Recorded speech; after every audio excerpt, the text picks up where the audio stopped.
Neste ano, o Brasil comemora 31 anos da Constituição de 1988, considerado um marco na história do país e principalmente por causa dos direitos igualitários de homens e mulheres.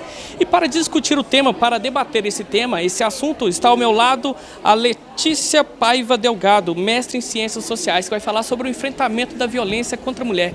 Quais são os avanços desde 1988? Eu acho que você pontuou muito bem no início da sua fala, que é justamente a Constituição Federal de 88, que ela traz, na verdade, um padrão de tratamento igual entre homens e mulheres.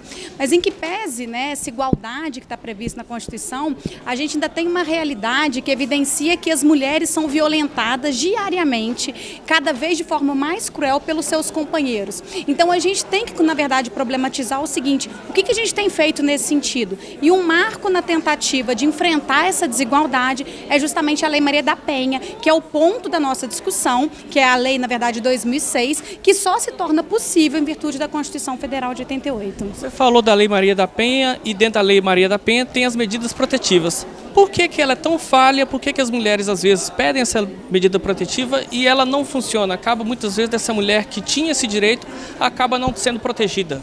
É porque, na verdade, eu acho que a gente tem que pensar como que as instituições que são responsáveis não só por receber os pedidos de medida protetiva, no caso, a Polícia Civil, e o Judiciário vem se comportando. Porque a Lei Maria da Penha em si ela é uma lei muito completa. Então, o que a gente defende, na verdade, é que as instituições elas têm que se organizar melhor para que tenha um trabalho mais célere, mais ágil, para realmente dar segurança para a mulher. Porque se a mulher requer uma medida protetiva, isso não sai em tempo hábil, isso é uma falha do Estado. E aí a gente tem que pensar o seguinte: quais são os mecanismos que a gente tem para fazer com que o Estado trabalhe no tempo razoável. Ao meu lado também está a Júlia de Paula, ela que é professora de prática penal aqui da rede de ensino Doctor.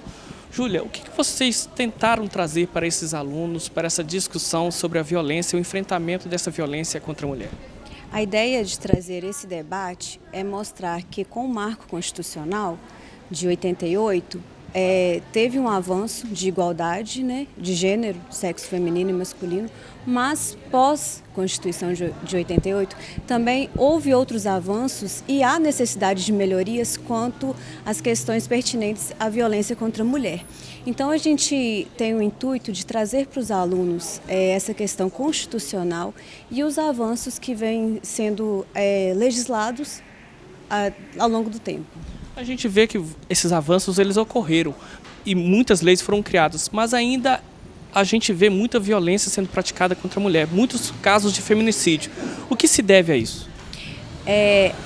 A gente advém de uma cultura machista, que as leis foram criadas para o homem, pelo homem para o homem, e aí tenta, com essas leis, equilibrar a balança. Então, as leis estão tentando trazer à sociedade a necessidade de tratar a mulher com igualdade. Só que o culto à violência ainda é muito praticado.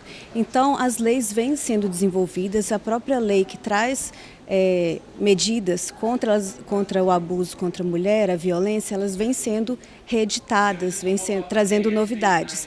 A questão principal é que a aplicabilidade dela ainda precisa ser medida, porque é uma questão cultural, precisa mudar o pensamento. Primeiro é bom a gente sempre refletir que nos últimos 15 anos, discutir sobre a violência da mulher tem sido uma pauta pública, de políticas públicas.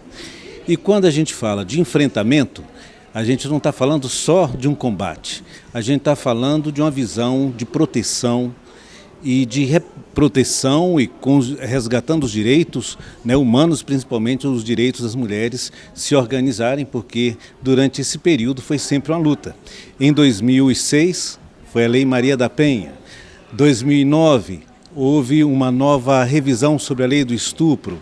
Assim aconteceu em 2015 com a lei do feminicídio e mais recente discutindo as abordagens de constrangimento sexual das mulheres. Então, na verdade, a gente está fazendo um caminho em que a lei está sempre vindo atender a essas demandas dos movimentos femininos, mas ao mesmo tempo a gente tem um quadro em nosso país em que mais de 1.600.000 mulheres foram violentadas nos últimos 12 anos. Então isso é um quadro muito sério. Então não basta só a conquista da lei. importante que a gente tenha esse enfrentamento, que é o tema do debate, que a gente cuide cada vez mais de mudar a forma de relacionar com a nossa comunidade.